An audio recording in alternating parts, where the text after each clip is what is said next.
Hello everyone, welcome to NEET and Med Talks Unfiltered. This is Radhika Diju, medical student, Calicut Medical College.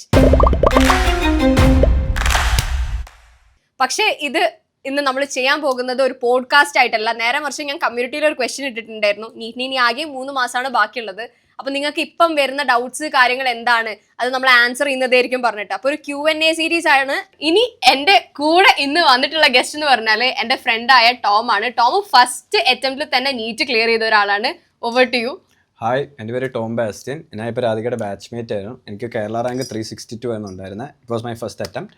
അപ്പോൾ നമുക്ക് session start ചെയ്യാം. Yes, നമ്മൾ മാറി മാറി questions വായിക്കുന്നതായിരിക്കും, അതിന്റെ സൊല്യൂഷനും നമ്മൾ പറയുന്നതായിരിക്കും. എനിക്ക് എന്തെങ്കിലും പോയിന്റ് ആഡ് ചെയ്യാനുണ്ടെങ്കിൽ ഞാൻ ആഡ് ചെയ്യും. ഞാൻ ക്വസ്റ്റ്യൻ വായിക്കുമ്പോൾ ടോമിനുണ്ടെങ്കിൽ ടോം ആഡ് ചെയ്യും. So let's get started guys. First question.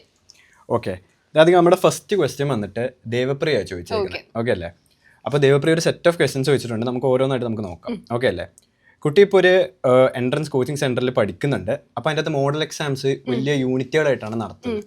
അപ്പോൾ ഓരോ യൂണിറ്റിൻ്റെ ആ ഫുൾ പോർഷൻസ് അവർക്ക് കവർ ചെയ്യാൻ പറ്റുന്നില്ലെന്നാണ് പറയുന്നത്. അപ്പോൾ പുള്ളിക്കാരിയുടെ ക്വസ്റ്റ്യൻ എന്ന് വെച്ച് കഴിഞ്ഞാൽ എല്ലാം കവർ ചെയ്യാൻ ശ്രമിക്കണോ അതോ പറ്റുന്ന അത്രയും പഠിച്ച് പോകണോ, എങ്ങനെയാണ്? അതാണ് ദേവപ്രിയയുടെ ഫസ്റ്റ് ക്വസ്റ്റ്യൻ. ഓക്കെ, ഇത് കോമൺ ആയി വരുന്ന ഒരു ക്വസ്റ്റ്യൻ ആണ്. കാരണം എന്താ വെച്ചാൽ നമുക്ക് യൂണിറ്റ് എക്സാംസ് ഉണ്ടാവുന്ന ടൈമിൽ പറഞ്ഞു കഴിഞ്ഞാൽ ഒരു 7 to 10 ചാപ്റ്റേഴ്സ് ഉണ്ടാവും. ബയോളജി ഉണ്ടാവും, ഫിസിക്സ് ഉണ്ടാവും, കെമിസ്ട്രി ഉണ്ടാവും. വളരെ കുറച്ച് ദിവസം പഠിക്കാൻ ഉണ്ടാവുക. അത് കഴിഞ്ഞിട്ട് അടുത്ത സെറ്റ് ഓഫ് ചാപ്റ്റേഴ്സ് ആണ് വരിക. നിങ്ങൾ ശ്രദ്ധിക്കേണ്ട ഒരു കാര്യം പറഞ്ഞാൽ, ഞാൻ പറയാ എത്രത്തോളം കവർ ചെയ്യാൻ പറ്റും അത്രത്തോളം കവർ ചെയ്യണം. കാരണം റിവിഷൻ ചെയ്യാൻ വേണ്ടിയിട്ട് നിങ്ങളുടെ ഫ്രണ്ടിൽ ഇനിയും 2 മാസം ഉണ്ട്. പക്ഷെ പോർഷൻ നിങ്ങൾക്ക് കംപ്ലീറ്റ് ചെയ്യാനുള്ള ഒരു അൾട്ടിമേറ്റ് മന്ത് ആയിട്ട് നിങ്ങളിത് കാണണം. അതാണ് ഞാനും പഠിക്കുന്ന സമയത്ത്, നമ്മുടെ സമയത്തും ഇവരിങ്ങനെ ലോങ് ആയിട്ടായിരിക്കും ഓരോ യൂണിറ്റ് ഇടുന്നത്. പക്ഷേ നമ്മളത് നോക്കേണ്ടതെന്ന് വെച്ചാൽ നമ്മളെ കൊണ്ട് മാക്സിമം ഗ്രാസ്പ് ചെയ്യാൻ പറ്റുന്നതിൻ്റെ മാക്സിമം യൂണിറ്റ് പഠിക്കുക. ആ ഒരു ഇതാണ് നിങ്ങൾ മെയിനായിട്ട് ഈ ഒരു സമയത്ത് ഫോക്കസ് ചെയ്യേണ്ടത്. കാരണം നിങ്ങൾക്ക് ഇനി ഒരു 3 മാസ കാലയളവ് ഉണ്ടുകൊണ്ട് തന്നെ ഈ ഒരു മാസം നിങ്ങളുടെ മാക്സിമം കോൺസെപ്റ്റ്സ് പക്കയാക്കാൻ നോക്കുക. അതുകൊണ്ട് ദേവപ്രിയ അടുത്ത് എനിക്ക് പറയാനുള്ളതെന്ന് വെച്ച് കഴിഞ്ഞാൽ മാക്സിമം ഈ ഒരു സമയത്ത് ഒരു യൂണിറ്റ് മുമ്പിലുണ്ടെങ്കിൽ അത് ഫോക്കസ് ചെയ്ത് ആ ഒരു യൂണിറ്റ് ഗ്രാസ്പ് ചെയ്യാൻ പറ്റുന്ന മാക്സിമം പഠിക്കുക. ബട്ട് മേക്ക് ഷുവർ ദാറ്റ് ചുമ്മാ പോകുന്നതിലുപരിയായിട്ട് പഠിക്കുന്ന കോൺസെപ്റ്റ്സ് കോൺക്രീറ്റ് ആക്കാൻ നോക്കും. അതെ, അതേപോലെ തന്നെ ഇപ്പം ഇനിയിപ്പം അതിലും നിങ്ങൾക്ക് ഇപ്പോൾ ഫുൾ ചാപ്റ്റേഴ്സ് പോകാൻ പറ്റുന്നില്ലെങ്കിൽ ഫിസിക്സ് മേജർ ഫോർമുലാസിന്റെ ഭാഗം, കെമിസ്ട്രി മേജർ ഫോർമുലാസ്, റിയാക്ഷൻസ് കാര്യങ്ങൾ, അതേപോലെ ബയോളജി എന്തായാലും ടെക്സ്റ്റ് വായിക്കാം. അതേപോലെ വേറെ പറയാനുള്ള ഒരു കാര്യം പറഞ്ഞാൽ ബയോളജി ക്വസ്റ്റ്യൻസ് ചെയ്ത ടൈം കളയരുത്. കുറേ സ്റ്റുഡൻസ് ചെയ്യുന്ന ഒരു കാര്യം പറഞ്ഞാൽ ഒരു 100-200 ക്വസ്റ്റ്യൻസ് ബയോളജി ചെയ്യും. പക്ഷേ ഫിസിക്സ് ആണ് അവർ സ്റ്റാർട്ട് ചെയ്തിട്ട് പോലും ഉണ്ടാവില്ല. അപ്പോൾ അതിന്റെ ഒരു പ്രശ്നം പറഞ്ഞു കഴിഞ്ഞാൽ ബയോളജി കുറേ ക്വസ്റ്റ്യൻസ് ചെയ്യുമ്പോൾ നിങ്ങൾക്ക് ഒരു ഗിൽറ്റി പ്ലഷർ കിട്ടും. 200 ക്വസ്റ്റ്യൻ ഞാൻ ഇത്ര ചെറിയ ടൈമിനുള്ളിൽ ചെയ്തു. പക്ഷെ അതുകൊണ്ട് ഒരു കാര്യമില്ല അൾട്ടിമേറ്റ്ലി. ബയോളജി അതാണ് നമ്മൾ മാക്സിമം NCERT പക്കയാക്കുക. NCERT നിങ്ങൾക്ക് കിട്ടുന്നത് വായിച്ചു. ദേവപ്രിയയുടെ സെക്കൻഡ് ക്വസ്റ്റ്യനും അത് തന്നെയാണ്. അതായത് ആള് ബയോളജി പഠിക്കുന്നുണ്ട് പക്ഷെ മറന്നു പോകുന്നത്. നമ്മളൊക്കെ പഠിക്കുന്ന സമയത്ത് ഇത് തന്നെയായിരുന്നു നമ്മൾക്ക് ഉണ്ടായിരുന്ന സംഭവം. അതായത് എല്ലാവരും മാക്സിമം പഠിക്കും ബയോളജി. പക്ഷെ പിറ്റേ ദിവസമൊക്കെ നോക്കുമ്പോൾ ചില വോളറ്റൈൽ ചാപ്റ്റേഴ്സ് ഇല്ലേ, ഫോട്ടോസിന്തസിസ്, മിനറൽ ന്യൂട്രീഷൻ, ഇങ്ങനത്തെ ചാപ്റ്റേഴ്സ് കുഴപ്പമില്ല, നമ്മൾ പഠിക്കുമ്പോൾ സെറ്റ് ആയിട്ടിരിക്കും. പക്ഷെ മറന്നു പോകും. അത് മാറ്റാൻ എന്ത് ചെയ്യണം? ഭയങ്കര സിമ്പിൾ ഒരു സൊല്യൂഷൻ. എന്താണ്? റിവൈസ്. ഇങ്ങനെ നമുക്ക് ഈ സൊല്യൂഷൻ കിട്ടത്തുള്ളൂ. ഇത് തല റീറ്റെയിൻ ചെയ്യത്തുള്ളൂ. ഇപ്പോൾ ദേവപ്രിയയുടെ സെക്കൻഡ് ക്വസ്റ്റ്യൻ ഇതായിരുന്നു, ബയോളജി എങ്ങനെ പഠിക്കണം എന്ന്.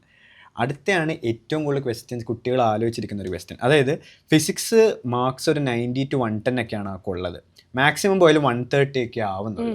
ആളപ്പോൾ ആ കോച്ചിങ് സെന്ററിലെ ക്വസ്റ്റ്യൻസ് ചെയ്യുമ്പോൾ എല്ലാം ഒരു IIT റേഞ്ച് ക്വസ്റ്റ്യൻസാണ് വരുന്നത്. അപ്പോൾ how to improve marks on physics? രാധികയുടെ ഒരു ഔട്ട്ലുക്ക് എങ്ങനെയായിരുന്നു അതിൽ? ഞാൻ പറയാം, ടഫ് ക്വസ്റ്റ്യൻസ് നിങ്ങൾ വല്ലാതെ ഫോക്കസ് ചെയ്യേണ്ട ടൈം കഴിഞ്ഞിട്ടുണ്ട്. ഫിസിക്സ് ഒക്കെ നമ്മൾ NCERTന്റെ ബാക്കിൽ നോക്കുകയാണെങ്കിൽ അതിൽ എഡിഷണൽ എക്സസൈസ് ഭാഗമല്ലേ, അതിലൊക്കെ പറഞ്ഞു കഴിഞ്ഞാൽ ഇപ്പോൾ JEE അഡ്വാൻസ്ഡ് വേണമെങ്കിലും പറ്റുന്ന രീതിയിലുള്ള ക്വസ്റ്റ്യൻസിന്റെ ലെവൽ കിടക്കുന്നുണ്ട്. അപ്പം ഞാൻ അത് ചെയ്തിട്ടുണ്ടോ ചോദിച്ചാൽ ഞാൻ ചെയ്തിട്ടുണ്ട്. പക്ഷെ ഞാൻ അത് ഫസ്റ്റ് റൗണ്ട് ചെയ്യൂല, നമ്മൾ റിപ്പീറ്റിന്റെ തുടക്കത്തിൽ കയറൂല. ആ ടൈമിലാണ് ഞാൻ ചെയ്തിട്ടുള്ളത്. അതല്ലാതെ ഞാൻ ഒരിക്കലും ലാസ്റ്റിലേക്ക് നിങ്ങളടുത്ത് ടഫ് ക്വസ്റ്റ്യൻസ് ആയിട്ട് ഇരിക്കാൻ പറയില്ല. എസ്പെഷ്യലി നിങ്ങളുടെ ടാർഗറ്റ് നീറ്റ് ആണെങ്കിൽ നിങ്ങൾ ഇപ്പം എന്ത് ചെയ്യാന്ന് വെച്ച് കഴിഞ്ഞാൽ, എസ്പെഷ്യലി ഇപ്പോഴൊക്കെയാണ് നിങ്ങൾ പ്രിപ്പറേഷൻ കുറച്ച് സീരിയസ് ആയി തുടങ്ങുന്ന ആളാണ്, കുറേ ഉഴപ്പിയെങ്കിൽ നീറ്റ് ലെവൽ ക്വസ്റ്റ്യൻസ് വേണം നിങ്ങൾ ഫോക്കസ് ചെയ്യാൻ വേണ്ടിയിട്ട്. നീറ്റ് ലെവൽ എന്ന് ഉദ്ദേശിക്കുമ്പോൾ JEE അഡ്വാൻസ്ഡ് ഒബ്വിയസ്ലി അവിടെ ഔട്ട് ആയി കഴിഞ്ഞു. JEE മെയിൻസ് ഫിസിക്സ് കെമിസ്ട്രി ഒക്കെ കുറേയൊക്കെ കമ്പാരബിൾ ആണ്. എനിക്ക് പറയാനുള്ളത് കെമിസ്ട്രി ഒക്കെ നിങ്ങൾ എന്ത് ചെയ്യുക, NCERT എക്സസൈസ് കാര്യങ്ങൾ ഇപ്പോഴും ചെയ്യാൻ പറ്റുന്ന ആ ഒരു ടൈം പീരീഡ് ഉണ്ട്. പക്ഷേ ഫിസിക്സ് ഒക്കെ പറഞ്ഞു കഴിഞ്ഞാൽ നിങ്ങൾക്ക് അത് ചെയ്ത് നോക്കുക. ടൈം തികയുന്നില്ല കണ്ടു കഴിഞ്ഞാൽ പ്രീവിയസ് ഇയർ ക്വസ്റ്റ്യൻസ് മാത്രം ഫോക്കസ് ചെയ്യുക നീറ്റിന്റെ. അതാണ് ഇനി ഫ്രണ്ടിലുള്ള സൊല്യൂഷൻ. അതല്ലാതെ ടഫായ ക്വസ്റ്റ്യൻ അത് കിട്ടിയിട്ടേ അടങ്ങൂ എന്ന് പറഞ്ഞിരുന്നാലുണ്ടല്ലോ, നിങ്ങൾക്ക് കിട്ടാൻ ചാൻസ് ഉള്ള എത്രയോ ക്വസ്റ്റ്യൻസ് ആ മാർക്ക് മൊത്തം നിങ്ങൾ മിസ് ഔട്ട് ചെയ്യാണ്. ഓക്കെ, അപ്പോൾ ഒരിക്കലും ആ അബദ്ധം ചെയ്യരുത്. പ്രീവിയസ് ഇയർ ക്വസ്റ്റ്യൻസ് ഫോക്കസ് ചെയ്യുക. പ്രീവിയസ് ഇയർ ക്വസ്റ്റ്യൻസ് ആണ് ഞാൻ പറയാം അതിനുള്ള ഒരു സൊല്യൂഷൻ. അടുത്തത് ശിവന്റെ ക്വസ്റ്റ്യൻ ആണ്. ഹായ്, ഞാനൊരു റിപ്പീറ്റർ ആണ്. എനിക്ക് ഇതുവരെ 400 മേലോട്ട് മാർക്സ് പോയിട്ടില്ല. ബയോളജീൻ്റെ ഒക്കെ കേസ് പറയുകയാണെങ്കിൽ 170 ഒക്കെയാണ് കിട്ടുന്നത്. അതും ഇടക്കൊന്നും കിട്ടുന്നില്ല, കുറേ നെഗറ്റീവ് വരുന്നുണ്ട്. ബയോളജി എന്താണ്, ടോം എന്താണ് നെഗറ്റീവ് കുറയ്ക്കാൻ ചെയ്തത്? ബയോളജി ഞാൻ പ്രിപ്പയർ ചെയ്യുന്ന സമയത്ത് തന്നെ ഞാൻ ഭയങ്കര വിചാരിച്ചിരുന്നത് വെച്ചാൽ I was very weak at biology ഭയങ്കര വീക്കാന്നാണ് വിചാരിച്ചിരുന്നത്. ഓക്കെ അല്ലേ? പക്ഷേ ഞാൻ അപ്പോഴും ഒരു ക്വസ്റ്റ്യൻ ഞാൻ ചെയ്യുന്ന സമയത്ത് ഞാൻ പറഞ്ഞല്ലോ, ഇപ്പോൾ മോക്ക് ടെസ്റ്റ് ചെയ്യുന്ന സമയത്ത് ഇപ്പോൾ ശിവയുടെ കാര്യം പറഞ്ഞുകൊണ്ട് തന്നെ ചെയ്യുമ്പോൾ എനിക്ക് ഒരുപാട് നെഗറ്റീവ് അടിച്ചുകൊണ്ടിരിക്കും. ഞാൻ മാക്സിമം NCERT പഠിക്കും, റിവൈസ് ചെയ്യും, ബട്ട് എന്നാലും അത് നെഗറ്റീവ് അടിച്ചുകൊണ്ടിരിക്കുന്നത്. What I did was that എന്തുകൊണ്ട് എനിക്ക് ആ തെറ്റ് പറ്റി. ഇപ്പം ചിലപ്പോൾ ഞാൻ ആലോചിച്ച് ഇപ്പോൾ ആനിമൽ കിണ്ടത്തിലാകുമ്പോൾ ഒരു ഗ്രൂപ്പ് മാറിപ്പോയി കാണുമായിരിക്കും, അല്ലെങ്കിൽ ഞാൻ ഓർത്തെടുക്കാൻ സാധിക്കാത്തതായിരിക്കും. എൻ്റെ ആ മിസ്റ്റേക്സ് മോക്ക് എക്സാംസിൻ്റെ സമയത്ത് ഞാൻ കൃത്യമായിട്ട് മനസ്സിലാക്കി. ഇപ്പോൾ ക്വസ്റ്റ്യൻസ് തെറ്റിയെന്ന് പറയില്ലേ, അത് മനസ്സിലാക്കി വന്നിട്ട് അവസാനത്തെ നീറ്റിന് എനിക്ക് 360 on 360 കിട്ടി. ഫുൾ സ്കോർ ഉള്ള ഒരാളാണ് ബയോളജി. അപ്പോൾ ശിവയെടുത്തും എനിക്ക് പറയാനുള്ള കാര്യം അത് തന്നെയാണ്. അതായത് ശിവ, പ്ലീസ് അണ്ടർസ്റ്റാൻഡ് ദാറ്റ് തെറ്റട്ടെ, ക്വസ്റ്റ്യൻസ് തെറ്റട്ടെ, ഇപ്പം നമുക്കുള്ള സമയം അതിനു വേണ്ടിയുള്ള സമയം, തെറ്റാൻ വേണ്ടി മാക്സിമം തെറ്റുക, ബട്ട് പഠിച്ചുകൊണ്ടിരിക്കുക. അയ്യോ എനിക്ക് ബയോളജി ഇപ്പം പഠിച്ചിട്ട് എനിക്ക് മാർക്ക് കിട്ടുന്നില്ലല്ലോ, അതുകൊണ്ട് ഇനി അത് പഠിക്കണ്ടല്ലോ, അങ്ങനെ ചിന്തിക്കില്ല. പഠിക്കുക, റിവൈസ് ചെയ്യുക, തെറ്റിക്കുക. പക്ഷെ ഒരിക്കൽ തെറ്റിച്ചത് പിന്നീട് തെറ്റിക്കാൻ ഇടവരരുത്. അത് നീറ്റിൻ്റെ എക്സാമിൻ്റെ സമയത്ത് അതെല്ലാം അങ്ങ് വന്നു. യെസ്, അതേപോലെ എനിക്ക് പറയാനുള്ള ഒരു കാര്യം പറഞ്ഞു കഴിഞ്ഞാൽ, ഇത് ഞാനൊരു ടോപ്പറിന്റെ വീഡിയോയിൽ കണ്ടൊരു ടിപ്പാണ്. അതായത് ബയോളജിയിൽ നിങ്ങൾ എന്ത് ചോദിച്ചാൽ ഒരു പാരഗ്രാഫ് വായിക്കുക. ഒരു പാരഗ്രാഫ് വായിച്ചിട്ട് ആ പാരഗ്രാഫ് എത്രത്തോളം ക്വസ്റ്റ്യൻസ് ഉണ്ടാവാൻ ചാൻസ് ഉണ്ട് എന്നുള്ളത് നമ്മൾ ഫ്രെയിം ചെയ്തിട്ട് അതിന്റെ ആൻസർ കണ്ടുപിടിച്ച് കഴിഞ്ഞാൽ പിന്നെ ആ സാധനം മറക്കൂല. ഇത് ഞാൻ ഫസ്റ്റ് റീഡിങ്ങിന്റെ ടൈമിൽ റിപ്പീറ്റിയറിൽ ചെയ്തൊരു കാര്യമാണ്. ആൻഡ് അതിനെ കൊണ്ട് തന്നെ പിന്നീട് അങ്ങോട്ടേക്ക് എനിക്ക് ബയോളജി അത്ര ടൈം കൊടുക്കേണ്ടി വന്നില്ല. പിന്നീട് റഫായിട്ട് ജസ്റ്റ് ഹൈലൈറ്റ് ചെയ്ത സാധനങ്ങളോ പുറത്തേക്ക് എടുത്ത് എഴുതി വെച്ച സാധനങ്ങളോ, ഇനിയിപ്പോൾ നിങ്ങളിപ്പോൾ ഫുൾ ബയോളജി NCERTന്റെ ഒരു പ്രത്യേകത പറഞ്ഞാൽ നമ്മൾ മൊത്തത്തിൽ അങ്ങ് ഹൈലൈറ്റ് ചെയ്യും. ഒരു റെയിൻബോ കളറായിട്ട് നമുക്ക് കിടക്കുന്നുണ്ടാവുക. മൊത്തം ഇമ്പോർട്ടൻ്റ് ആണ് ബയോളജി. നമ്മുടെ അടുത്തൊക്കെ പറഞ്ഞ പേജ് നമ്പർ ഒഴികെ എല്ലാം ബയോളജിയിൽ ഇമ്പോർട്ടൻ്റ് ആണ്. ഈവൻ സയന്റിസ്റ്റിന്റെ പേര് കാര്യങ്ങളൊക്കെ ഉണ്ടാവില്ല, അവാർഡ് കിട്ടിയ ഇയർ, അപ്പോൾ എല്ലാം ഇമ്പോർട്ടൻ്റ്. അപ്പോൾ നിങ്ങൾ ചെയ്യാനുള്ള ഒരു കാര്യം പറഞ്ഞാൽ, നിങ്ങളിപ്പോൾ മൊത്തം ഹൈലൈറ്റ് ആയി കിടക്കുകയാണ് ബുക്ക് എങ്കിൽ എന്ത് ചോദിച്ചാൽ അതിൽ നിന്ന് നിങ്ങൾക്ക് തോന്നുന്ന ഭാഗങ്ങൾ ഉണ്ടാവുമല്ലോ, ഭയങ്കര ഇമ്പോർട്ടൻ്റ് ആയിട്ട് നിങ്ങൾ മറന്നു പോകുന്ന നിങ്ങൾക്ക് തെറ്റിയ ഭാഗങ്ങൾ, അത് നിങ്ങൾ പുറത്തേക്ക് ബയോളജി NCERTന്റെ സൈഡിൽ ഒരു സ്പേസ് ഇല്ലേ, അവിടെ പെന്ന് വെച്ചിട്ടോ പെൻസിൽ വെച്ചിട്ടോ എന്തെങ്കിലും വെച്ച് എഴുതി വെക്കാം. അപ്പം എന്ത് ചെയ്യാൻ പറ്റുമെന്ന് വെച്ച് കഴിഞ്ഞാൽ നമുക്ക് പെട്ടെന്ന് റിവൈസ് ചെയ്യാൻ പറ്റും. റിവിഷന് ടൈം കിട്ടുന്നില്ല എന്നാണല്ലോ പറയുന്നത്. പേജ് മറക്കുന്നതിനനുസരിച്ച് എന്ത് ചെയ്യുക, സൈഡത്തെ സ്പേസിൽ എഴുതിയ കാര്യങ്ങൾ മാത്രം വായിച്ചു പോകുമ്പോൾ വളരെ സിമ്പിളായിട്ട് മറ്റേ നമുക്ക് ഫുള്ള് വായിച്ചെടുക്കാൻ ചിലപ്പോൾ ടൈം കിട്ടി വരില്ല. അപ്പം നമുക്ക് ആകെ സാക്രിഫൈസ് ചെയ്യാൻ പറ്റുന്ന ഒരു സബ്ജക്ട് പറഞ്ഞു കഴിഞ്ഞാൽ ഫിസിക്സ് കെമിസ്ട്രി എന്തായാലും നമ്മൾ ചെയ്ത് പഠിക്കണം. പിന്നുള്ളത് ബയോളജിയാണ്. അത് നിങ്ങൾ ഇങ്ങനത്തെ സൈഡത്തെ സാധനങ്ങൾ വായിച്ചു പോകാനുള്ള ടൈം നിങ്ങൾക്ക് എന്തായാലും കിട്ടും. അപ്പോൾ ഇങ്ങനെ നിങ്ങൾ ഇപ്പോഴേ സെറ്റ് ചെയ്ത് വെക്കണം. ഇതൊരിക്കലും ലാസ്റ്റ് മിനിറ്റ് ചെയ്യാൻ പറ്റുന്ന കാര്യമില്ല. ലാസ്റ്റ് മിനിറ്റ് ഹെൽപ്ഫുൾ ആവുന്ന കാര്യമാണ്. പക്ഷേ ഇപ്പോഴത്തെ മോഡൽ എക്സാംസ് തൊട്ടിട്ട് തന്നെ ഈ ഒരു രീതിയിൽ നിങ്ങളുടെ NCERT ടെക്സ്റ്റ് ബുക്ക് മാറ്റി വെക്കണം. രാധിക, അടുത്ത ക്വസ്റ്റ്യൻ വന്നേക്കുന്ന ശ്രീതയാണ്. ശ്രീത ചോദിച്ചേക്കുന്നത് വെച്ച് കഴിഞ്ഞാൽ how to analysis each exam. ഓരോ എക്സാം എഴുതിയതിനു ശേഷം ഹൗ ടു അനലൈസ് ആ ഒരു ഇത് എങ്ങനെയായിരിക്കും രാധികയുടെ അപ്രോച്ച്? ഇത് വളരെ ഇമ്പോർട്ടൻ്റ് ആയി അറിഞ്ഞിക്കേണ്ട ഒരു കാര്യമാണ്. ഞാൻ ചെയ്തൊരു കാര്യം എന്ന് പറഞ്ഞു കഴിഞ്ഞാൽ, ഫസ്റ്റ് ഓഫ് ഓൾ ഞാൻ എനിക്ക് കിട്ടുന്ന ആ ഒരു പേപ്പർ ഉണ്ടാവുമല്ലോ, ആ പേപ്പറിന്റെ ബാക്കിൽ ഞാൻ ബയോളജി കെമിസ്ട്രി ഫിസിക്സ് എഴുതി വെക്കും. ഓരോന്നിലും എനിക്ക് കിട്ടിയ സ്കോർ ഉണ്ടാവുമല്ലോ, അത് കാൽക്കുലേറ്റ് ചെയ്ത് വെച്ചിട്ടുണ്ടാവും. എന്നിട്ട് അതിനുശേഷം എത്രത്തോളം നെഗറ്റീവ് ക്വസ്റ്റ്യൻസ് വന്നിട്ടുണ്ട് എന്നുള്ളത് നോക്കും. എന്നിട്ട് ഇപ്പം സപ്പോസ് ഞാൻ പറയട്ടെ, ഒരു 5 ക്വസ്റ്റ്യൻസ് എനിക്ക് തെറ്റി എന്ന് വിചാരിച്ചു. അപ്പോൾ ഫിസിക്സിൽ 5 ക്വസ്റ്റ്യൻസ് തെറ്റി. ഇപ്പോൾ എനിക്ക് 5 തെറ്റി വിചാരിച്ചു. അതിനെ ഞാൻ 3 ആയി തിരിക്കും. ഒന്ന് പറഞ്ഞു കഴിഞ്ഞാൽ സില്ലി മിസ്റ്റേക്സ് വന്നതാവാം. ചിലപ്പോൾ കെയർലെസ് ആയിട്ട് ഞാൻ A മാർക്കിന് വിചാരിച്ചു, പക്ഷെ OMR മാർക്ക് ചെയ്ത് വന്നപ്പോഴേക്കും അത് B ആയി, അല്ലെങ്കിൽ അത് മാറിപ്പോയി. അങ്ങനെയൊക്കെ വെച്ചല്ലോ. അതാണ് കാറ്റഗറി 1 എന്ന് പറഞ്ഞാൽ. പിന്നെ ഉള്ളത് പറഞ്ഞു കഴിഞ്ഞാൽ എനിക്ക് ചിലപ്പോൾ മറന്നു പോയിട്ടാവാം. നമുക്ക് പൊതുവേ പറ്റുന്ന ഒരു കാര്യമാണ്, ഫോർമുലയിൽ ഇത് മേലെ വരുമോ താഴെ വരുമോ എന്നൊക്കെ വെച്ചിട്ട് അവസാനം ആൻസർ മാറിപ്പോവും. പിന്നെ പറഞ്ഞാൽ കൺസെപ്റ്റ് അറിയില്ല, നിങ്ങൾ ചിലപ്പോൾ പഠിച്ചിട്ടുണ്ടാവില്ല. ഇങ്ങനെ 3 രീതിയിൽ നിങ്ങൾ എന്ത് ചെയ്യുക, കാറ്റഗറൈസ് ചെയ്യാൻ നോക്കാം. ഇതിൽ രാധിക എനിക്ക് ആഡ് ചെയ്യാനുള്ള സംഭവം എന്ന് വെച്ച് കഴിഞ്ഞാൽ, ഞാൻ സ്ഥിരം എക്സാമിന് എനിക്ക് ഭയങ്കര യൂസ്ഫുൾ ആയിട്ട് തോന്നുന്ന സംഭവം വെച്ചാൽ, ചില ക്വസ്റ്റ്യൻസ് ഒക്കെ നമുക്ക് കാണുമ്പോൾ നമ്മൾ ജസ്റ്റ് ഒന്ന് ചിന്തിക്കും, ഇത് ബി ആയിരിക്കാം. ചില ബയോളജിയുടെ ക്വസ്റ്റ്യൻസ് ഇത് B ആയിരിക്കാം, അങ്ങനെ പറഞ്ഞ് ചിലത് നമ്മൾ ചെയ്യും. അതെനിക്ക് നിങ്ങളുടെ പ്രത്യേകം പറയുള്ളൂ. ഇനി നിങ്ങൾ മോക്ക് എക്സാം എഴുതുമ്പോൾ ഉണ്ടല്ലോ, ആ ക്വസ്റ്റ്യൻ നമ്പറിന്റെ അവിടെ അണ്ടർലൈനോ എന്തെങ്കിലുമൊക്കെ ചെയ്തു. കാരണം ഇത് നമ്മൾ ഗസ്റ്റ് അടിച്ചിട്ട് കിട്ടുന്ന ഉത്തരങ്ങളാണ്. അപ്പം അതിന്റെ അർത്ഥം നമുക്ക് കോൺസെപ്റ്റ് അത്ര സെറ്റ് അല്ല, പക്ഷെ എന്തോ നമുക്കറിയാം. അങ്ങനത്തെ ക്വസ്റ്റ്യൻസ് കൂടെ കറക്റ്റ് ചെയ്യാനായിട്ട് അനാലിസിന്റെ കാര്യത്തിൽ ഒന്ന് ശ്രദ്ധിക്കേണ്ടതായിട്ടുണ്ട്. അതെ, ലക്കിന് കിട്ടുന്ന ക്വസ്റ്റ്യൻ നിങ്ങൾ ഒരിക്കലും ശരിയായി കൂട്ടരുത്. കാരണം എന്തോ ലക്കിന് അന്ന് കിട്ടി, നീറ്റിന് അത് വർക്ക് ചെയ്യണമെന്നില്ല. അപ്പൊ നിങ്ങൾ എന്ത് വെച്ചാൽ ആ ക്വസ്റ്റ്യൻസ് നിങ്ങൾ മാർക്ക് ചെയ്യുക. അത് എക്സാം പേപ്പർ നിങ്ങൾ വീട്ടിൽ കൊണ്ടുപോകുമ്പോൾ അനലൈസ് ചെയ്യുമ്പോൾ നിങ്ങൾ എന്ത് ചെയ്യുക, അത് ഒരു വേറെ തന്നെ ഒരു കാറ്റഗറി ആക്കി മാറ്റി വെക്കുക. അപ്പം എന്നിട്ട് നിങ്ങൾ നോക്കുക, ഇതിൽ കൺസെപ്റ്റ് അറിയാത്ത സാധനങ്ങൾ നിങ്ങൾ എടുത്ത് പഠിച്ചേ മതിയാവും. ഫോർമുല ആണെങ്കിൽ ഫോർമുല ബൈ ഹാർട്ട് ചെയ്യുക. റിവൈസ് ചെയ്യേണ്ട കാര്യങ്ങൾ സുഖമാണ്, പക്ഷെ ശ്രദ്ധിക്കേണ്ട കാര്യം, ഇപ്പൊ സപ്പോസ് എനിക്ക് ബയോളജിയിൽ ഏതെങ്കിലും ഒരു ഭാഗമാണ് തെറ്റിയത് എന്ന് പറയാം. ഇപ്പം ഏതെങ്കിലും ആനിമൽ കിൻഡത്തെ ഏതെങ്കിലും ഒന്നിലത്തെ ഒരു എക്സാമ്പിൾ എനിക്ക് മറന്നുപോയി, അത് വേറെ ഏതോ ഒന്നിലാണ് എന്ന് ഞാൻ വിചാരിച്ചിട്ട്. അപ്പൊ എന്ത് ചോദിച്ചു കഴിഞ്ഞാൽ, അത് ഏതിലാണോ വരുന്നത് ആ ഭാഗം മാത്രം എടുത്ത് വായിക്കുക, ആ പേജ് മാത്രം എടുത്ത് വായിക്കുക. അതല്ലാതെ ആ ചാപ്റ്റർ മൊത്തത്തിൽ നിങ്ങൾ റിവൈസ് ചെയ്യാൻ നിന്ന് കഴിഞ്ഞാൽ ഒരിക്കലും നിങ്ങൾക്ക് ഇവാലുവേഷൻ ചെയ്യാൻ പറ്റൂല. അതുകൊണ്ടാണ് സത്യം പറഞ്ഞാൽ നിങ്ങൾക്ക് കുറെ പേർക്ക് ടൈം ഇല്ലാത്തത്. കാരണം നിങ്ങൾ എക്സാം എഴുതി പേപ്പർ ഇവാലുവേഷൻ പെട്ടെന്ന് തീർത്തിട്ട് അടുത്തതിന് പഠിക്കാൻ തുടങ്ങല്ലേ ചെയ്യുന്നത്, പേപ്പറിന്റെ ഇവാലുവേഷൻ വെച്ച് ഇരുന്ന് പോവാണ് ചെയ്യുന്നത്. അപ്പൊ അതൊരിക്കലും ചെയ്യാതിരിക്കുക. അടുത്ത ക്വസ്റ്റ്യൻ അയച്ചിട്ടുള്ളത് കൃഷ്ണയാണ്. മാർക്സ് ഇംപ്രൂവ് ആവുന്നില്ലേ, മാർക്സ് എങ്ങനെയാണ് ഇംപ്രൂവ് ആക്കേണ്ടത് എന്ന് പറഞ്ഞു തരുമോ? മാർക്സ് ഇംപ്രൂവ് ആക്കാൻ നമ്മളിപ്പോൾ പറഞ്ഞ കാര്യങ്ങൾ വേണം നിങ്ങൾ മെയിൻലി ഫോക്കസ് ചെയ്യാൻ വേണ്ടി. നമ്മൾ കുറെ കാര്യങ്ങളൊക്കെ ഇനീഷ്യൽ ക്വസ്റ്റൻസിൽ തന്നെ കവർ ചെയ്തു, കുറേയൊക്കെ റിപ്പീറ്റേഷനാണ് വരുന്നത്. നിങ്ങൾ മെയിൻലി ശ്രദ്ധിക്കേണ്ട ഒരു കാര്യം പറഞ്ഞു കഴിഞ്ഞാൽ പ്രീവിയസ് ഇയർ ക്വസ്റ്റൻസ് ഫോക്കസ് ചെയ്യുക. ഓക്കെ, കാരണം ഇനിയുള്ള ടൈം അതാണ് നിങ്ങൾക്ക് ഏറ്റവും കൂടുതൽ മാർക്സ് yield ചെയ്യാൻ പോകുന്നത്. കാരണം ഞാൻ ഫസ്റ്റ് അറ്റംപ്റ്റിലൊക്കെ അത്യാവശ്യം ഉഴപ്പിയ ഒരാളാണ്. കോവിഡിന്റെ ഇത് കാര്യങ്ങളൊക്കെ ആയിട്ട് ഞാൻ ഉഴപ്പിയ ഒരാളാണ്. അപ്പൊ അത് കാരണമാണ് എനിക്ക് ഫസ്റ്റ് അറ്റംപ്റ്റ് മിസ് ആവുന്നത്. ബട്ട് സ്റ്റിൽ എനിക്കൊരു 589 ആ ഒരു റേഞ്ചിൽ പോലും കിട്ടുമെന്ന് ഞാൻ വിചാരിച്ചിട്ടില്ലായിരുന്നു.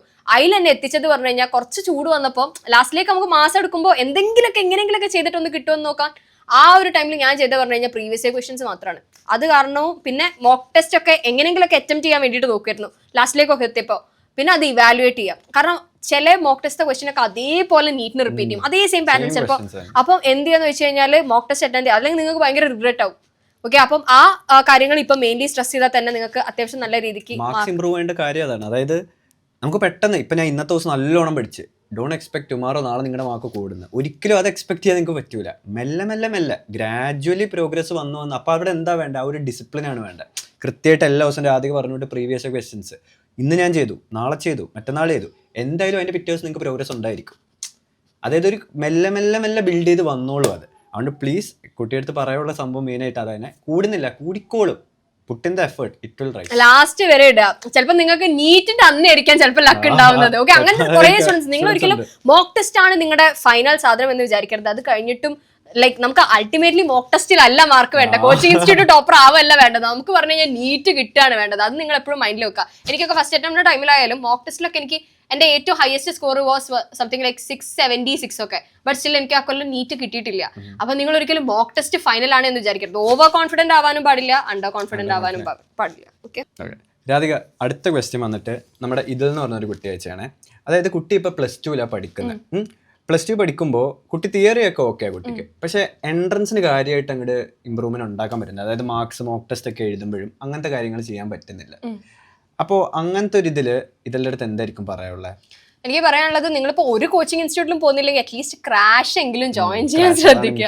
കാരണം നമുക്ക് ആ ഒരു പൾസ് മനസ്സിലാക്കി തുടങ്ങണം. നീറ്റിന്റെ പറഞ്ഞ എക്സാമിന്റെ നമ്മൾ വിചാരിക്കും ലൈക്ക് നീറ്റിന്റെ അന്ന് പോയിട്ട് ജസ്റ്റ് ഒന്ന് അറിഞ്ഞു വരാൻ, എന്നിട്ട് ഒരു കൊല്ലം ഫുള്ള് റിപ്പീറ്റ് ചെയ്യുക. ബട്ട് സ്റ്റിൽ ക്രാഷിന് പോയാൽ നിങ്ങൾക്ക് അതിൻ്റെതായിട്ടുള്ള ബെനിഫിറ്റ് ഉണ്ടാവും. നിങ്ങളൊന്ന് ആഞ്ഞ് ശ്രമിച്ചു കഴിഞ്ഞാൽ നിങ്ങൾക്ക് അത്യാവശ്യം ബേസ് ഒക്കെ ഓൾറെഡി റെഡിയാണ്.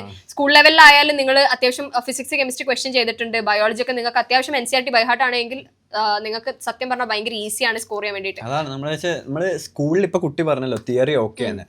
ആ ഒരു തിയറി ഓക്കെ എന്ന് പറഞ്ഞിട്ട് നമുക്ക് നീറ്റിന് അത് ചെയ്യാൻ പറ്റില്ല. കാരണം നീറ്റ് എന്ന് പറഞ്ഞ എക്സാമിന് ഒരു ഫോർമാറ്റ് ഉണ്ട്. ആ ക്വസ്റ്റ്യൻസ് വരുന്ന രീതിയും ആ ഒരു ഉള്ള നോളജ് അതെങ്ങനെ ഔട്ട്പുട്ട് കൊടുക്കാൻ പറ്റുന്നത് അത് മനസ്സിലാവുകയാണെങ്കിൽ തീരെ എൻട്രൻസ് കോച്ചിങ് എടുത്തിട്ടില്ലെങ്കിൽ it would be very good ഒരു ക്രാഷ് കോഴ്സ് എടുത്തെങ്കിൽ. ക്രാഷ് കോഴ്സ് എടുത്തെങ്കിൽ രാധിക പറഞ്ഞിട്ട് കംപ്ലീറ്റ്ലി അത് തന്നെ. അതേപോലെ തിയറി സെറ്റ് ആണ് എങ്കിൽ എനിക്ക് പറയാനുള്ളത് പ്രീവിയസ് ഇയർ ക്വസ്റ്റ്യൻസ് ഇനി അങ്ങോട്ട് ഫോക്കസ് ചെയ്താൽ സത്യം പറഞ്ഞാൽ ഭയങ്കര സുഖമാണ്. തിയറി സുഖമാണെങ്കിൽ.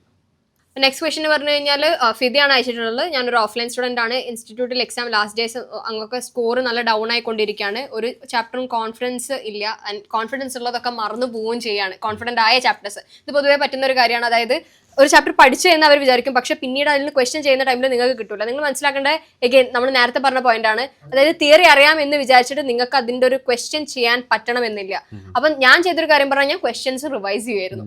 ഓക്കെ, അതായത് ഞാൻ ക്വസ്റ്റ്യൻസ് ചെയ്തു പോയ ആ ഒരു ബുക്ക് ഉണ്ടാവുമല്ലോ, അതിൽ ഞാൻ എനിക്ക് കിട്ടാൻ ബുദ്ധിമുട്ടുള്ള കാര്യങ്ങൾ ഞാൻ ഹൈലൈറ്റ് ചെയ്ത് വെച്ചിട്ടുണ്ടാവും. എന്നിട്ട് ആ ക്വസ്റ്റ്യൻസ് എന്ത് ചെയ്യും, എക്സാമിന് അടുപ്പിച്ചിട്ട് ആ റൗണ്ട് ചെയ്ത ക്വസ്റ്റ്യൻസ് മാത്രമല്ല, റൗണ്ട് ചെയ്ത ക്വസ്റ്റ്യൻസ് എന്ന് പറയുമ്പോൾ ഇപ്പോൾ ഞാനൊരു ലെറ്റ്സ് ഒരു 25 ക്വസ്റ്റ്യൻസ് ആണ് ചെയ്തതെങ്കിൽ അതിലൊരു 5 എണ്ണമൊക്കെ അല്ല റൗണ്ട് ചെയ്തുണ്ടാവുള്ളൂ. അത് ചെയ്തു പോകാൻ വലിയ ബുദ്ധിമുട്ടില്ലല്ലോ. അപ്പോൾ എന്ത് ചെയ്യുക വെച്ച് കഴിഞ്ഞാൽ ജസ്റ്റ് തിയറി മാത്രമല്ല ക്വസ്റ്റ്യൻസും കൂടി റിവൈസ് ചെയ്ത് കഴിഞ്ഞാൽ നിങ്ങൾ നല്ല കോൺഫിഡൻ്റ് ആവും. ഞാൻ ഇവിടെ ചെയ്തിരുന്ന അപ്രോച്ച് എന്താണെന്ന് പറയട്ടെ രാധിക. ഞാൻ ഇപ്പോൾ ഒരു ചാപ്റ്റർ പഠിച്ചിട്ട് ഞാൻ ജസ്റ്റ് ഇപ്പോൾ ഫിസിക്സിൽ ഒരു കാര്യം പറയാം. ഒരു ന്യൂട്ടന്റെ ലോ മനസ്സിലാക്കില്ല. ഇപ്പൊ ചേഞ്ച് ഓഫ് മൊമെന്റം, ആ മൊമെന്റം പഠിച്ച് അതിനുശേഷം അതിനെ സംബന്ധിക്കുന്ന ഒരു ക്വസ്റ്റ്യൻ നോക്കും. എങ്ങനെയാണ് ഈ എക്സാമിനർ ക്വസ്റ്റ്യൻ ചോദിച്ചിരിക്കുന്നത്. അപ്പൊ നമുക്ക് മനസ്സിലാവും തിയറിനെ ഇത്ര നോളജ് വെച്ചുകൊണ്ട് എക്സാമിനർ ഈ രീതിയിലാണ് ക്വസ്റ്റ്യൻ ചോദിച്ചിരിക്കുന്നത്. അപ്പൊ ഇത് തമ്മിൽ കണക്ട് ചെയ്യാനായിട്ട് ഞാൻ ഒരു വേ ഉണ്ടാക്കും. ഞാൻ അങ്ങനെയായിരുന്നു ചെയ്തിരുന്നത്. അപ്പൊ കുട്ടിയെടുത്തും പറയാനുള്ള ഒരു സംഭവം അത് തന്നെയാണ്. ഇപ്പൊ കുട്ടിക്ക് ക്വസ്റ്റ്യൻ പഠിച്ചു എന്നിട്ട് പിന്നെ പരീക്ഷയ്ക്ക് എത്തുമ്പോൾ അത് ഓർക്കാൻ സാധിക്കുന്നില്ല. കുട്ടി ഇങ്ങനെ ഒരു പാത്രം ഉണ്ടാക്കി. ഇപ്പൊ മൊമെന്റ്, ചേഞ്ച് ഓഫ് മൊമെന്റ് ആയിരിക്കും അവർ ചോദിച്ചേക്കുന്ന ക്വസ്റ്റ്യൻ. അപ്പോൾ ആ ഒരു തിയറിയും ഇതും തമ്മിൽ മിക്സ് ചെയ്ത് കഴിഞ്ഞാൽ how they ask A question ആ ഒരു രീതിയിലേക്ക് വന്നു കഴിഞ്ഞാൽ കുട്ടിക്ക് ഇച്ചിരി സാധനങ്ങൾ റീറ്റെയിൻ ചെയ്യാനും പറ്റും, പരീക്ഷയ്ക്ക് നല്ലതായിട്ട് ആൻസർ ചെയ്യാനും പറ്റും. അപ്പോൾ പ്രീവിയസ് ഇയർ ക്വസ്റ്റ്യൻ തന്നെ ടോപ്പിക് വൈസ് സോർട്ട് ചെയ്തിട്ടുണ്ട്. ചാപ്റ്റർ വൈസ് ഓൾറെഡി സോർട്ട് ചെയ്തേക്കും, ആ ചാപ്റ്ററിൽ ഓരോ ടോപ്പിക് വൈസ് സോർട്ട് ചെയ്തിട്ടുണ്ട്. അപ്പം അങ്ങനെയൊക്കെ ബുദ്ധിമുട്ടുണ്ടെങ്കിൽ ഈ രീതിയിൽ അപ്രോച്ച് ചെയ്ത് കഴിഞ്ഞാൽ it would be useful. Radhika, അടുത്ത ക്വസ്റ്റ്യൻ വന്നേക്കുന്നത് അഭിഞ്ച എന്ന് പറഞ്ഞൊരു കുട്ടി വെച്ചേക്കുന്നതാണ്. അതായത് ചേച്ചി ഞാൻ ഇതുവരെ MCQs ചെയ്യാൻ സ്റ്റാർട്ടാക്കിയിട്ടില്ല, മെയിൻലി ഫിയർ ഓഫ് മിസ്റ്റേക്ക് ആയിരിക്കും. ഇനി MCQ സ്റ്റാർട്ട് ചെയ്യാനുള്ള ടിപ്സും എല്ലാം പറഞ്ഞു തരുമെന്ന്. അതായത് കുട്ടി ഇതുവരെയായിട്ട് ഒരു ക്വസ്റ്റ്യൻസും ചെയ്തിട്ടില്ല, അപ്പോൾ ഹൗ ടു അതെങ്ങനെ തുടങ്ങും, എന്താണ് അധികം പറയുള്ളത്? ഇതിലും എനിക്ക് പറയാനുള്ളത്, തീരെ MCQ സ്റ്റാർട്ട് ചെയ്തില്ലെങ്കിൽ ഇപ്പോൾ പെട്ടെന്ന് എല്ലാ ക്വസ്റ്റ്യൻസും കൂടി കാണുമ്പോൾ ഭയങ്കര ബുദ്ധിമുട്ടായിരിക്കും. അപ്പോൾ എന്ത് ചോദിച്ചു കഴിഞ്ഞാൽ നോട്ട്ബുക്ക് എടുത്തിട്ട് ആ തിയറി ഒന്ന് ആദ്യം റിവൈസ് ചെയ്യുക, അതിനുശേഷം ക്വസ്റ്റ്യൻസ് ചെയ്യുക. അതും ടോം നേരത്തെ പറഞ്ഞ പോലെ ഓരോ ടോപ്പിക്കായി ചെയ്തു പോകാൻ പറ്റുകയാണെങ്കിൽ നല്ലത്. അല്ലെങ്കിൽ എന്ത് ചോദിച്ചാൽ പ്രീവിയസ് ഇയറിൻ്റെ ബുക്ക് എടുത്തിട്ട് എത്രത്തോളം PYQ ആ ഒരു ചാപ്റ്ററിൽ നിന്ന് വന്നിട്ടുണ്ടോ അത് മൊത്തം ചെയ്യുക. എന്നിട്ട് അതിൽ കിട്ടാതെ പോയ കാര്യങ്ങൾ ഫസ്റ്റ് ഓഫ് ഓൾ മനസ്സിലാക്കേണ്ട കാര്യം, ഇപ്പം നമുക്ക് ടൈം ലിമിറ്റഡ് ആണ്. അപ്പോൾ പെട്ടെന്ന് നമ്മളിപ്പോൾ ഒരു ക്വസ്റ്റ്യൻ എടുത്തിട്ട് ആൻസർ കിട്ടണമെന്ന് വാശി പിടിച്ച് കഴിഞ്ഞാൽ നടക്കില്ല. അതും ഇപ്പോഴൊക്കെയാണ് സ്റ്റാർട്ട് ചെയ്യുന്നതെങ്കിൽ അതിന് ബുദ്ധിമുട്ടുണ്ടാവും. അപ്പോൾ എന്ത് ചെയ്യുക, ആൻസർ ആദ്യം ഒന്ന് നോക്കിയിട്ട് ചെയ്യുക. എന്നിട്ട് പിന്നെ കുറച്ച് കഴിഞ്ഞിട്ട് റിവൈസ് ചെയ്യുന്ന ടൈമിൽ എന്ത് ചെയ്യുക, നോക്കാതെ കിട്ടുന്നുണ്ടോ എന്നുള്ള രീതിയിൽ ചെയ്ത് നോക്കുക. അതല്ലാതെ ഇപ്പം ടൈം സേവ് ചെയ്യാൻ ഈ ഒരു വഴി മാത്രമേ ഉള്ളൂ. അതായത് ക്വസ്റ്റ്യൻ നമ്മൾ വായിക്കുന്നു, നമ്മളതിൻ്റെ സൊല്യൂഷൻ നോക്കുന്നു, എന്നിട്ട് നമ്മളൊന്ന് കാണാതെ ചെയ്ത് നോക്കാൻ നോക്കുക. ഓക്കെ, ആ ടൈമിൽ തന്നെ. രാധിക, അഭിഞ്ച പറഞ്ഞിരിക്കുന്നത് വെച്ച് കഴിഞ്ഞാൽ ആൾ ഈ ക്വസ്റ്റ്യൻസ് സ്റ്റാർട്ട് ചെയ്യാതെ മെയിൻലി ഫിയർ ഓഫ് ക്വസ്റ്റ്യൻസ് ആണ്. അതായത് ഫിയർ ഓഫ് മിസ്റ്റേക്ക്, ക്വസ്റ്റ്യൻസ് തെറ്റുമോ എന്നുള്ളൊരു പേടി. അവിടെ രാധികയ്ക്ക് എന്താ പറയാനുള്ളത്? എനിക്ക് ഫസ്റ്റ് ഓഫ് ഓൾ പറയാനുള്ള പറഞ്ഞു കഴിഞ്ഞാൽ, തിയറി ഫുള്ള് സെറ്റ് ആയ ഒരാൾക്ക് ക്വസ്റ്റ്യൻസ് സെറ്റ് ആവണം എന്നില്ല. അത് നിങ്ങൾ മനസ്സിലാക്കുക. നിങ്ങൾ കുറേ പേര് വിചാരിക്കുന്ന പറഞ്ഞു കഴിഞ്ഞാൽ ഇപ്പൊ ഒന്ന് വേണ്ട, മോക്ക് ടെസ്റ്റ് സ്കിപ്പ് ചെയ്യുന്ന കുട്ടികളെ ഞാൻ കണ്ടിട്ടുണ്ട്. അതായത് പേടിയാണ് അവർക്ക് മോക്ക് ടെസ്റ്റ് കൊടുക്കാൻ വേണ്ടി. അപ്പോൾ അവർ വിചാരിക്കുന്ന നീറ്റിൻ്റെ അന്ന് എങ്ങനെയെങ്കിലുമൊക്കെ എല്ലാ കാര്യങ്ങളും റെഡിയായി വരും.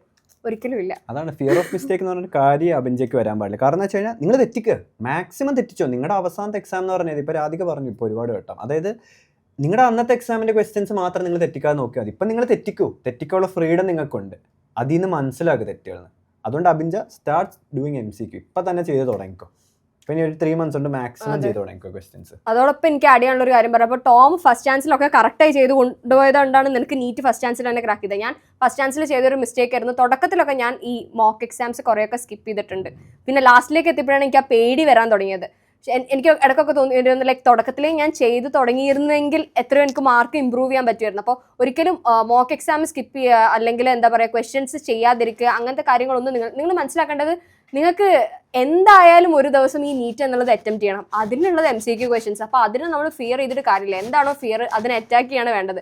വേറൊരു മൈൻഡ് സെറ്റ് ഞാൻ ഉണ്ടാക്കിയെടുത്തത് റിപ്പീറ്റിയറിൽ പറഞ്ഞു കഴിഞ്ഞാൽ, നമ്മളൊരു കോച്ചിങ് ഇൻസ്റ്റിറ്റ്യൂട്ടിൽ പഠിക്കുകയാണ്. ഇപ്പോൾ +1 +2 എനിക്ക് വന്നൊരു കോസ്റ്റ് പറഞ്ഞാൽ എനിക്ക് 3 ലക്ഷത്തിന് അടുത്താണ് ചിലവ് വന്നത്. Even though I was in a hosteler. Just കോച്ചിങ്ങിന് മാത്രം ഞാൻ അവിടുത്തെ ടോപ്പ് മോസ്റ്റ് ബാച്ചിലാണ് പഠിച്ചത്.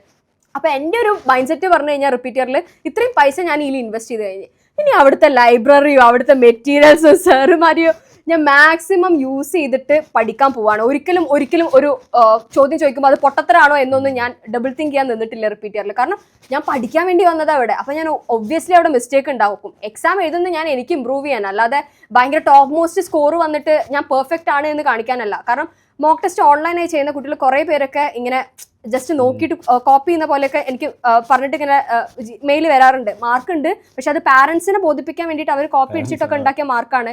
ഓൺലൈൻ ആണല്ലോ, അപ്പോൾ ജസ്റ്റ് ഇതാക്കിയിട്ട് ബയോളജി ഒക്കെ വേണമെങ്കിൽ റെഫർ ചെയ്ത് ചെയ്യാം. പക്ഷെ നിങ്ങൾ മനസ്സിലാക്കേണ്ട, അൾട്ടിമേറ്റ്ലി ഇതിൻ്റെ ഒക്കെ നഷ്ടം ഉണ്ടാവുക നിങ്ങൾക്ക് മാത്രമാണ്. ഞാനത് അനുഭവിച്ച ഒരാളാണ്. ഓക്കെ, എനിക്ക് മോക്ക് ടെസ്റ്റ് സ്കിപ്പ് ചെയ്തിട്ട് എനിക്ക് ഒരു കാര്യം ഉപകാരം ഉണ്ടായിട്ടില്ല. അപ്പോൾ ലൈക്ക് നിങ്ങൾ എത്രത്തോളം നിങ്ങളുടെ റിസോഴ്സസ്, ചുറ്റുള്ള റിസോഴ്സസ്, ഒരാളുടെ അടുത്ത് ഡൗട്ട് ചോദിക്കാൻ ഒന്നും നിങ്ങൾ പേടിക്കേണ്ട ആവശ്യമില്ല. നിങ്ങൾ ഇമ്പ്രൂവ് ചെയ്യാൻ വേണ്ടി നോക്കുക. അതായിരിക്കണം ഒരു സോൾ ഫോക്കസ് എന്ന് പറഞ്ഞു കഴിഞ്ഞാൽ. ഓക്കെ, അതല്ലാതെ പേടിച്ചിട്ട് നമ്മൾ കാര്യമില്ല. എത്ര കാലം നിങ്ങൾ പേടിക്കും? അൾട്ടിമേറ്റ്ലി നിങ്ങൾക്ക് നീറ്റ് അല്ല വേണ്ടത്, അത് MCQ ആണ് പാറ്റേൺ. MCQ പേടിച്ചിട്ട് നിങ്ങൾക്ക് കാര്യമില്ല. ക്വസ്റ്റ്യൻസ് ചെയ്യുക, മിസ്റ്റേക്സ് ഉണ്ടാക്കുക, പഠിക്കുക. സോ ഇന്ന് നമ്മൾ ആകെ കുറച്ച് ക്വസ്റ്റ്യൻസ് ആണ് ആൻസർ ചെയ്തിട്ടുള്ളത്. എനിക്ക് ഇത്രയും ക്വസ്റ്റ്യൻസ് ഉണ്ട് ആൻസർ ചെയ്യാൻ വേണ്ടി. ടോമിന് എത്ര ക്വസ്റ്റ്യൻസ് ഉണ്ട്?